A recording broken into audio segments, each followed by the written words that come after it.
I played the original Death Stranding on the PlayStation 4 in 2020, the year after its release, and it left a lasting impression. Kojima Productions' game, created by the mind behind Metal Gear Solid, felt like an experimental thought essay in video game format, juggling concepts like death and isolation with the idea of connection. This came through in both the gameplay and narrative, and it was incredibly interesting and compelling, but not always what you'd call fun in the traditional sense. 5 years later, I'm at ease with the idea that I don't need my games to be fun, but I do need them to elicit, well, something, and it's that something that kept me going for around 60 hours here. That brings me nicely on to Kojima's PS5 exclusive sequel, which launched on the 26th of June 2025. Like the original, this is a sci-fi adventure game which puts the fate of a dystopian world in the hands of a delivery driver. Returning from the first game is protagonist Sam Porter Bridges. As his overtly on-the-nose name suggests, Sam is literally a courier, building both literal and metaphorical bridges, taking packages and supplies from settlements to settlements, all the while braving a decaying rain, treacherous terrain, and monstrous BTs to complete his missions. These jobs carry more weight, sometimes literally again, and mostly figuratively, than your average Amazon delivery, but the basic loop of going from door to door is very much the same. That said, it's useful if you have context from the original game, or at least some familiarity with Hideo Kojima's work. A lot of the Death Stranding plot is recapped, or can be studied in the game's menus, but this feels designed for those who played Death Stranding. The narrative focuses on sending Sam further afield than North America, beginning with a journey south into Mexico, and then through a mystical gate to Australia. His task, once again, is to connect isolated communities to the Chiral Network. This is a futuristic internet of sorts that allows everything from 3D printing of guns and cars to large-scale data sharing. For a game that breaks up the deliveries with a strong focus on its narrative and characters, the opening was simply transactional. The game barely presents a believable reason for Sam, who was enjoying a quiet life of anonymity with his adopted daughter Lou, to leave all that behind and go to Mexico. Fragile, an old friend, appears and attempts to convince him to leave, but it's difficult to see the logic in Sam's choice. He caves very easily and without assurances that this would guarantee Lou's safety. What about Lou? That's a little more complicated. We're talking about a Bridges asset. I suppose this is the game's test of suspension of disbelief. I understand Sam needs to do this for the game to exist, but I found it much easier to buy into a world where the dead seep back into our own, and the delivery man revives upon death, than one where Sam would voluntarily leave Lou. Awkward setup aside, once the game gets going, this narrative does get better. There's new mysterious mechanical enemies, a floating ship that can submerge through tar, and a series of wacky gadgets and gameplay mechanics that spruce up the otherwise mundane task of going from A to B. The narrative is mostly told through dialogues and cinematics, and does just enough at each stage to leave a thread or two of intrigue dangling that I wanted to chase or pull at. Come for the unique take on death, but stay for the answers to the questions you have as a result. The pacing here is mixed but measured, except for right towards the ending, when every twist and turn is just thrust upon you in a chaotic burst.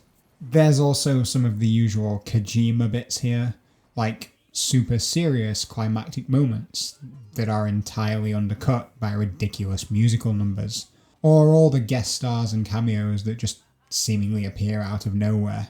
Speaking of characters, a few from the first game do return at stages here, along with a handful of new ones.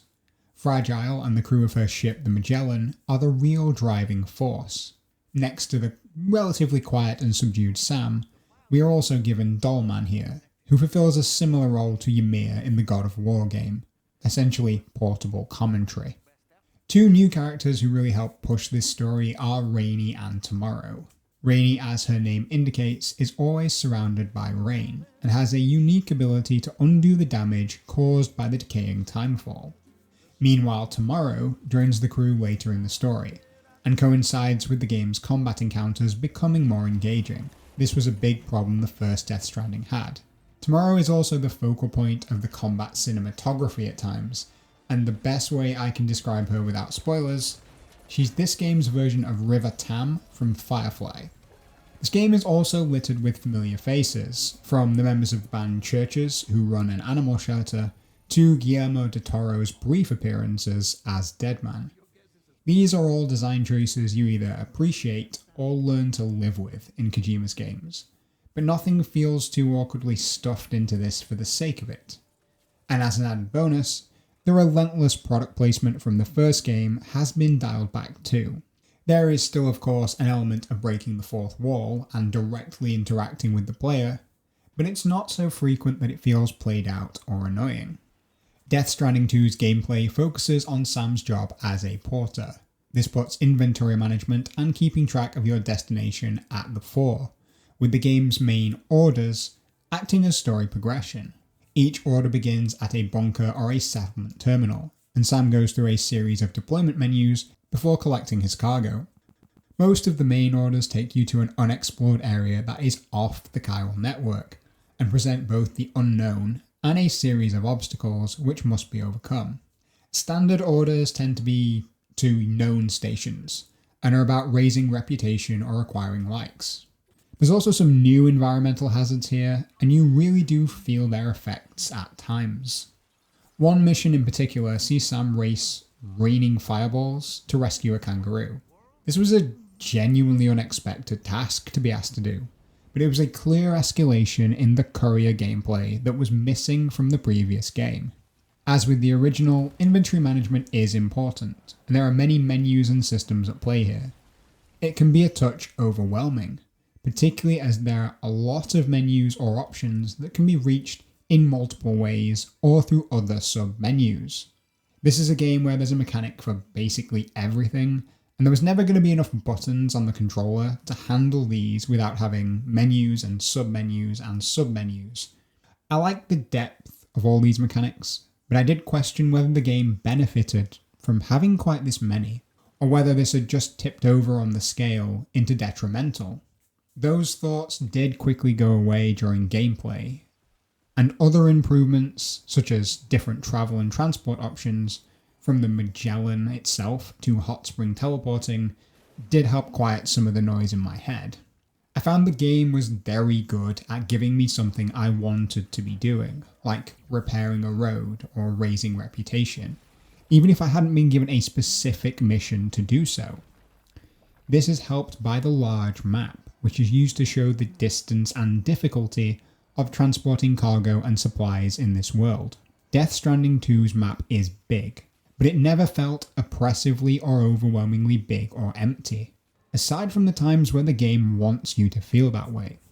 There's an entire genre and subgenre of games about taking cargo from A to B. I'm thinking Euro Truck Simulator or hauling in Elite Dangerous. But no game tackles this task quite like Death Stranding does, with the impressively relentless outpouring of gadgets and unlockables that make Sam's life easier. Gadget progression is the real strength of this game, granting the player multiple different ways to approach a mundane delivery task. To begin with, you are just a strong man carrying a backpack. Eventually you unlock the bike and floating cargo carriers. This evolves into things like exoskeletal legs, backpack attachments, APAS improvements, which function similarly to a skill tree, along with new boots, gloves, and weaponry.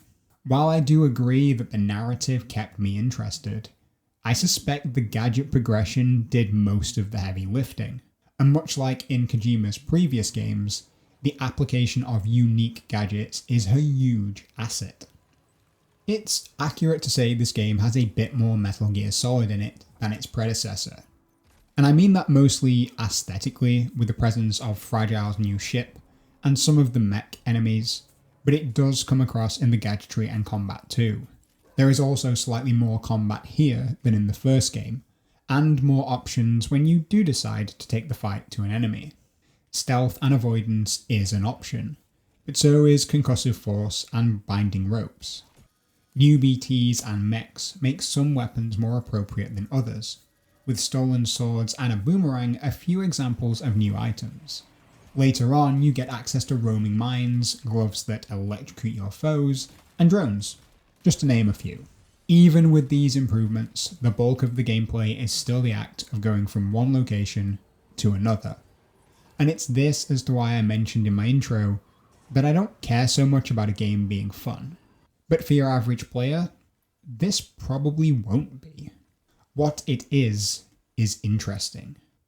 It's interesting to see mechanics like this utilised in this way, to see inventory management and walking become such a solid primary gameplay loop, to have to pay attention to things like where Sam's feet are going, to look at rocks and ground formations, to weigh up decisions on what cargo to leave behind and what to take.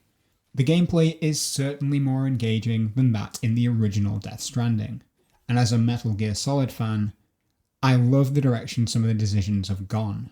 Each melee strike still feels a bit clunky, but this doesn't take away from the wholesale improvements in every other aspect of combat. But when it comes to gameplay, there's one feature that stands out above the rest. What made me like Death Stranding, what makes me really like Death Stranding 2, is the way that this game utilises other players and the Chiral Network. As you watch this footage, you'll occasionally see items and structures that are in a light green rather than a pale blue. Pale blue indicates that I, your friendly neighbourhood fate lighter, own or are responsible for them. Green indicates that this has been built by another player. What I really like about this system is that it is a multiplayer, cooperative gameplay loop that doesn't rely on direct interaction with other players. This uses a social media-esque like system and sees buildings and objects other players have built appear in my world. As I explore, I'll reach areas where I need a structure, such as a generator to charge my batteries, or a zip line to travel upon, or even a watchtower to scout an enemy camp. These all use bandwidth, of which there's a limited amount.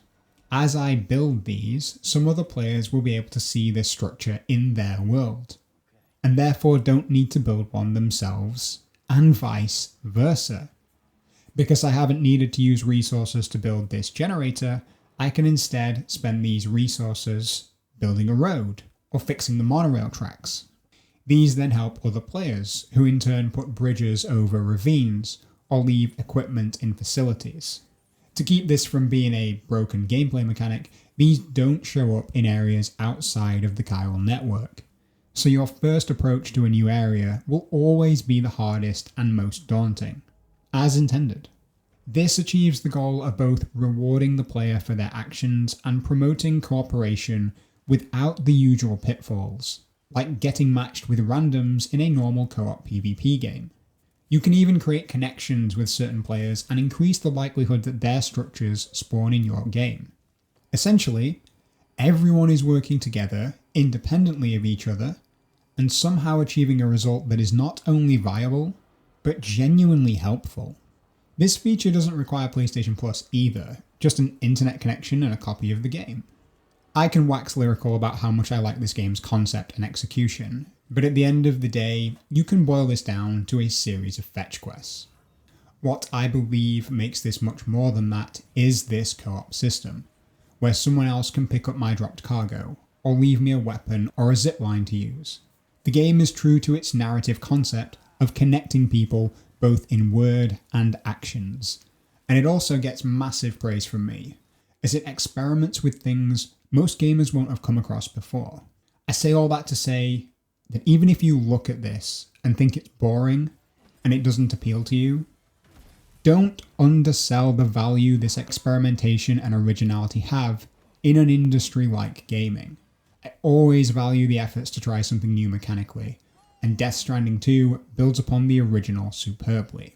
Technically, this is a wholly impressive showing. Even using the quality preset, this game holds at a solid playable frame rate throughout, and I noticed no performance problems or glitches. I haven't run into a texture glitch or a bug of any kind during the 60 hours I've spent with the game. Very occasionally, when you're rushing around, particularly when you've got some of the exoskeletal legs on, you can start to see some blur and pixelation around Sam's legs. It's not anywhere near enough for me to take anything away from this game, especially since I'm running this on a regular PlayStation 5 and not a PS5 Pro. In general, this game is very good looking, with character detail holding strong throughout. There are some PS4 era textures on some areas of terrain, but these don't jump out at you, and they look good enough that you'll probably be able to look past this during regular gameplay. This is an incredible showing from a technical standpoint, and I expect this to look truly amazing should it eventually come to PC. Like its predecessor, Death Stranding 2 has an audience that it's aiming to attract. And it nailed it. If I was asked to do so, I could find the complimentary language to call this one of the most thought-provoking and atmospheric world-building games ever. With a large open-world map that feels suitably and appropriately massive for the sake of the game, rather than just because bigger is better. To be clear, I would still struggle to sell this as a fun jaunt through a world with electrifying combat, but this game improved upon its predecessor in that regard, and this gameplay is a better sum of parts, rather than the dots of isolated excellence that came before. This is a strong PS5 exclusive title, and yet more evidence that Hideo Kojima has a unique drive and ability to apply gaming concepts that make him a genuine asset to the entertainment industry. Even if at times some of these decisions leave me entirely unsure of how I'm supposed to react.